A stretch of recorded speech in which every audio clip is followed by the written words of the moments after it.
Binuksan sa Muntinlupa City ang isang water treatment facility na inaasahang maglalabas ng nasa 150 million liters na supply ng tubig kada araw. Tiniyak naman ni Pangulong Ferdinand R. Marcos Jr. na pabibilisin pa ng pamahalaan ang mahakbang sa pagtugon sa epekto ng El Nino. Yan ang ulat ni Kenneth Pasyente. Sa harap ng nagbabadyang El Nino phenomenon, pinangunahan ni Pangulong Ferdinand R. Marcos Jr. ang pagpapasinaya sa isang water treatment facility sa Muntinlupa City. Ayon sa Pangulo, mahalaga ang pagpapatayo ng mga ganitong pasilidad na nabuo sa tulong ng mga pribadong sektor upang matiyak ang sapat na supply ng tubig sa harap ng posibleng epekto ng nakaambang tagtuyot. It is a testament to our shared commitment to water security and sustainability. We stand on the brink of completing this crucial project, a necessity heightened by the current challenge posed by the El Nino phenomenon. Your collective efforts ensure that we exceed the demands of our people in these trying times. Sinabi rin ng Pangulo na hindi dapat ipagkibit-balikat ang banta ng El Nino, lalo't batay sa forecast ng mga eksperto ay posible itong magtagal hanggang second quarter ng 2024. Pero hindi anya ito dahilan para magpanik ang publiko. Sa halip ay kailangan anya ang whole-of-nation approach at ugaliin ang responsableng paggamit ng tubig.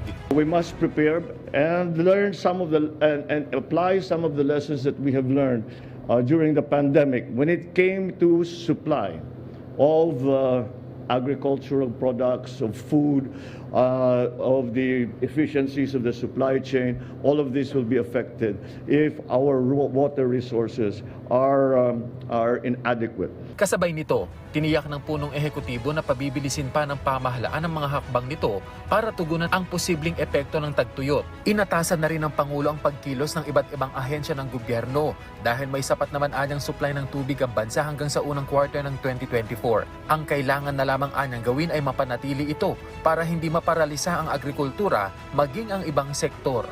Muli ring hinikayat ni Pangulong Marcos Jr. ang mga pribadong sektor na makipagtulungan sa pamahalaan sa pagbuo ng mga proyektong makatutulong sa publiko. To intensify their vigilance in overseeing the construction of water supply facilities, particularly in regions grappling with water scarcity. As we confront present and future challenges, this project is a testament to the positive outcomes that we might achieve when the public and private sectors unite for the greater good. I invite the private sector once more to further explore opportunities to collaborate with government in addressing our water supply challenges.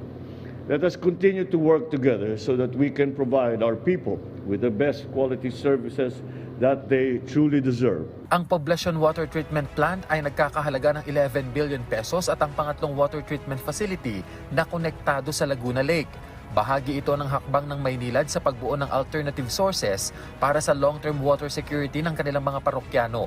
Tinatayang makapagbibigay ng nasa 150 million liters per day na supply ng tubig ang pasilidad oras na maging fully operational sa nasa 1 milyong consumers sa Parañaque, Las Piñas, Muntinlupa at Cavite. Inisyal na 50 million liters kada araw na tubig naman ang mapoproduce ang pasilidad ngayong buwan na gumagamit ng multi-stage process para matiyak na pasado sa Philippine National Standards Drinking Water ng DOH ang tubig na magmumula rito. Kenneth Pasyente para sa Bayan.